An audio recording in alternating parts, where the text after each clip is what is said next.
What is up, guys? It's the Sound Alchemist, part of One Mind Syndicate, and today I'm back to talk about Warhammer 40K.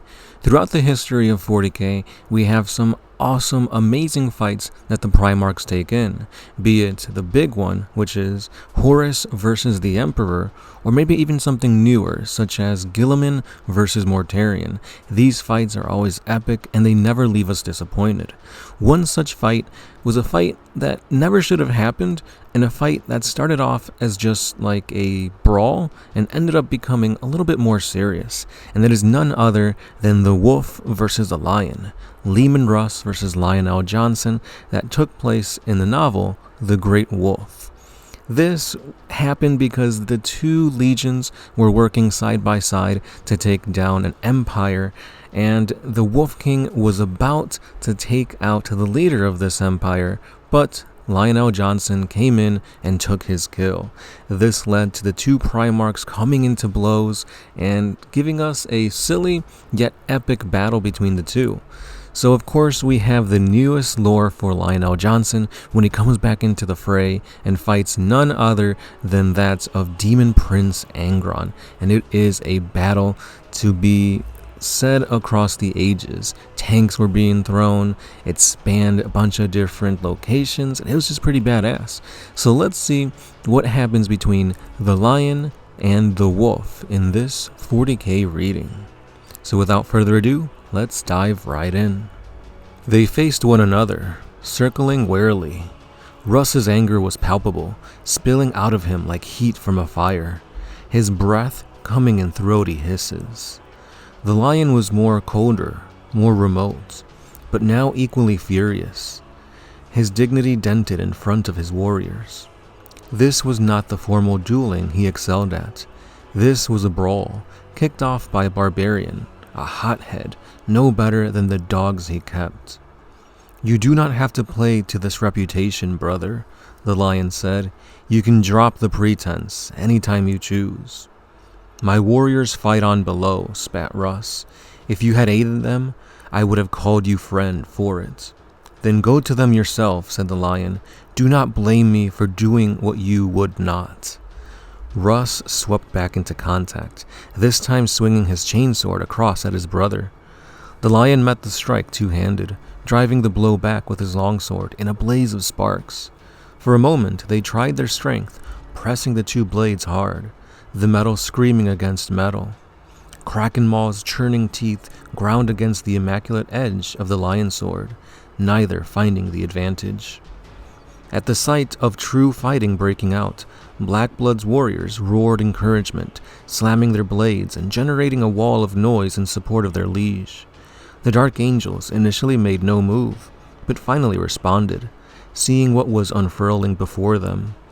Led by Inarden, soon they were calling out in turn, vying with the wolves to shout louder, cheering for their liege as if on a tourney field of old Caliban. "You have ever heard yourself above the rest?" spat Russ, driving more power into his locked arms. "Where does it come from? Were you damaged as a child?" The Lion pushed back, giving no ground. "I never saw the point of you, that is true. No one could explain it to me either." Then he broke away, falling back. Russ went after him, and they traded heavy swings, their blades clanging together with bone-breaking force. Huge blows landed, propelled with utter commitment, fast and accurately fueled by the mutual antipathy that had always been there gestating beneath the veneer of the Great Crusade, now erupting into open combat. "No, our purpose is evident," said Russ, pressing furiously, driving his brother beyond the throne and back along the hall behind. "You see it before you now, and you long to be its equal. All I see is delusion. So much energy, so poorly directed." Russ was the stronger of the two by a fraction, powering Kraken Maw with the greater heft and momentum, but the Lion had the superior dexterity, angling his parries and thrusts to catch Russ off balance. They hacked and drew at one another, circling, feinting, slicing through the cloak and pelt, smashing the trophies from their armor. The impact of every strike echoed out throughout the throne room, fast and hard, gaining in speed and commitment. The cries of encouragement reached a crescendo, resounding down above the long throne room, swelling into every alcove. All legionaries present were seasoned fighters, used to the continual tests of the practice cage and dueling pit, and yet none had ever witnessed their masters stretched to the fullest. Russ and the Lion had been created by the Emperor, schooled in every stratagem known to the Imperium, made as strong and as fast as the guileful physics and biology would allow. When they moved to strike, it was godlike, blurred by speed, locked into perfection, weighted to cause apocalyptic levels of damage. And finally, they broke apart, both breathing heavily, both carrying deep rents on their armor. Russ started to laugh, though it was dark. "Too much for you yet, my noble lord," he taunted. "You can count the worlds you conquer, but you never fought like this." "No, it was a game to me." "Nor I." The Lion snorted. "You treat all as a game. That is why they sent for me. Malcador cannot trust you. No one can trust you. Your legion is a rabble that would brawl amongst themselves if you were not there to smack their heads together." "If only they were more like yours," said Russ mockingly. "Yes," replied the Lion. "Yes. Is that so hard to imagine?" Russ loosened his arms, letting Kraken Maw swing lazily before him. "I know why you do this. I know why you conquer, world after world, driving your sons after every campaign Malcador finds. But our father won't do it. He won't choose a favorite, and if he did, it wouldn't be you. It would be Sanguinius, or Rogel, or Horus. So you're wasting yourself, trying to be noticed. It doesn't work like that." The Lion let slip of a scornful laugh. "Not all of us are so without friends in the palace. And you have no idea who our father favors, Leman." "Maybe so," said Russ, advancing again, his chainsword revving. "But he's not here now, is he? Just you and me, and the Kraken's teeth."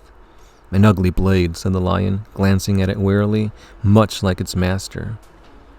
Russ piled in again, sweeping the chain blade low and aiming his adversary's legs, but the Lion's sword slammed down to block, propelled two-handed and fast. Russ heaved upwards, aiming to overbalance the Lion, as they both staggered further down the hall, pursued by their cheering entourages. Then the Lion struck, hauling his blade around crossways, only to drive it up at the last minute. Russ's counterstrike came in too high, and Krakenmaw was wrenched, spitting from his grasp. He reached out to pull it back, but the Lion had already sent it clattering away, and it tumbled end over end, forcing the paladins to leap clear. Perhaps the Lion thought that this might have been an end to it, for he never followed up with the strike that would have surely driven deep into Russ's exposed chest. But the Wolf King had other ideas. Snarling with rage, Russ barged headlong onto his brother, turning his entire body into a weapon, and smashing the Lion back. The two of them careened into the nearest pillar, a column of pure stone a meter thick. The Lion thudded into it, sending cracks rushing out. Russ punched him again and again, his fists furious with speed blurred, breaking his brother's fine helm and denting the angel's wings at his temples. The Lion, reeling, swung his sword clumsily, but the blow was weak and did not bite. Russ grabbed him by the shoulders and with a cry of rage and exertion, threw him across the hall. The Lion hit the ground hard, toppling onto his back and dragging along the stone flags. Russ turned to pursue him, still weaponless. Krakenmaw had been thrown a long way, and as he made to retrieve it, Alajos moved to bar his way. For a moment the Primarch hesitated, stunned by the defiance, and then he gave up on his chainsword and ripped an axe from the Dark Angel's grasp, before sending Alajos sprawling back with a blow that might have easily ripped the chapter master's head off. "This'll do," he snarled, racing back to his recovering brother. As the Lion leapt back up, the two of them collided again, axe versus sword, now two weapons of the First Legion set against one another. The blows came in quicker, more frenzied, tearing away at the ravaged armor and biting into the flesh of the Primarchs for the first time. Blood as thick as engine oil flecked across the stone flags, marking their progress along the full length of the hall and out towards the antechambers beyond. The watching legionaries could only follow, captivated by the violence of it all. They fought, and they fought with conviction of the brothers wronged and of demigods roused to anger. "There is no place for you, Leman," cried the lion. "You will always be shunned, and you made this fate yourself. When this crusade is over, you will have nothing but your homeworld, nothing but your empty mountains to brawl in. Is that what you wanted?" "I asked for nothing," said Russ. "Nothing but what I am. We were all made for a reason, and we are at least known to what ours is." "Ha! Some purposes were flawed, that you know. Legions can be sanctioned, their lords held to account. Perhaps yours will be one of those. Do you think so, brother? If the day ever comes, I will not be astonished at it." "Speak not of things you do not understand, boy," growled Russ. "Gods, you are as ignorant as you are arrogant." The two Primarchs bludgeoned their way through a set of heavy doors, fighting all the while, leaving their pursuing warriors behind, barely conscious of their surroundings. Beyond the doorway was an open air, an observation platform built right at the pinnacle of the fortress for surveying. As they burst into the open room, the skies above greeted them with a low grind of thunder. Tortured by heavy munitions loosened across the landscape below, the very air had become electric, thick with rain and overborne by flame. They pulled apart again, panting heavily now. "I fear for you, my brother," spat Russ. "I see a time when your conquests are over, and then you will have to look at one another and see what you have become. I can see behind your mask, even if none on Terra can. We carry our cause in the daylight, free for all to see. Your poison is hidden, but it will come to light sooner or later." "We do not all carry curses," said the lion. "We were all made the same way," said Russ. "How could we not?" Far below them, the wide plains were streaked with lanes of fire, pocketed by smears of soot-black smoke, testament to the volume of punishment melted out by these two legions. The citadels to the west were crumbling, reduced by the Dark Angels. The industrial sprawl to the north was rocketed by an endless chain reaction of detonations, immolating whole plateaus of manufactoria in a raging inferno of neon fulguration. Below them, swooping down over the precipices of the platform, the Crimson Fortress itself was being purged with fire and fury, the wolves visiting dire retribution for their earlier trials.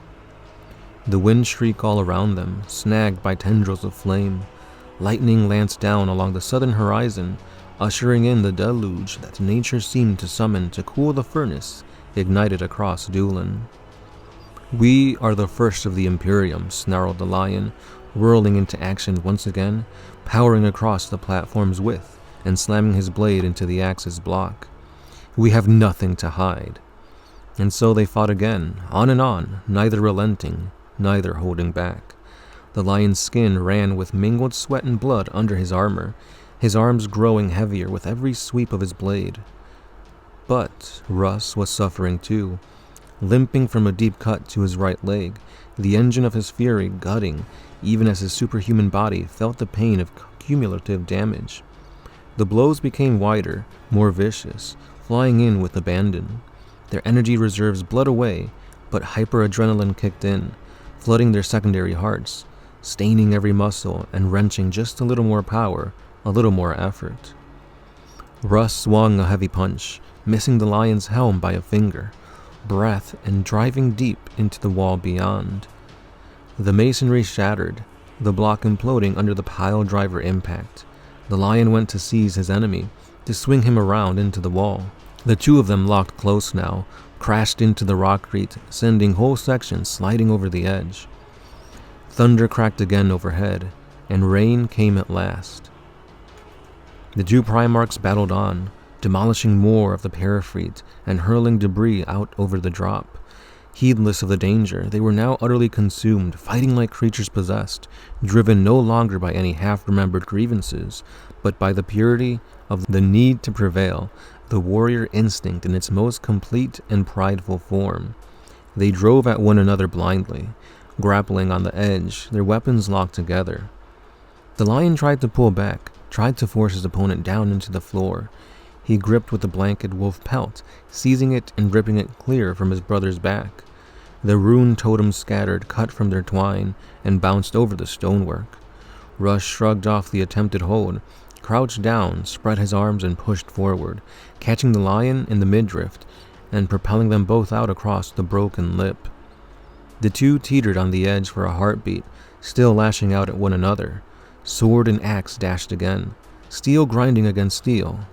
The lion fighting to hold position, Russ fighting to break it. And with a final shove of locked arms, their combined center of gravity tipped over, and their footing gave out in a shower of broken stone. They plummeted, hurling down the flanks of the fortress as the rain laced with them. The outer walls of the tyrant's redoubtable sloped fractionally outwards as they dropped, and the Primarchs slammed into it, 50 meters down, gouging a long wound in the outer plating and driving deeper in. The lion's sword was lost, then the axe, both thrown clear by the impact and sent sailing out into the abyss. With a sickening smack, both Primarchs landed on a protruding balcony set further down. The stonework exploded as their combined weight rammed into it, and they plowed on through, only coming to a stop when they hit another rampart level below. Surrounded by tumbling rubble, each Primarch got shakily back to their feet, weaponless but still compelled by blind fury. They charged out at one another, their gauntlets clenched, punching out in a fury of fresh blows. The rain sleeted down around them, sending blood-thickened rivets coursing over their dented battle plates. They were still high up, having landed on one of the topmost paraplates of the east-facing wall. Far below, the lower levels spread out, smoldering and broken, resounding to the muffled booms of mortar fire and the rumble of motor armor. Russ swung the blow wild with exhaustion, catching the lion on the temple and driving the curve of his helm in.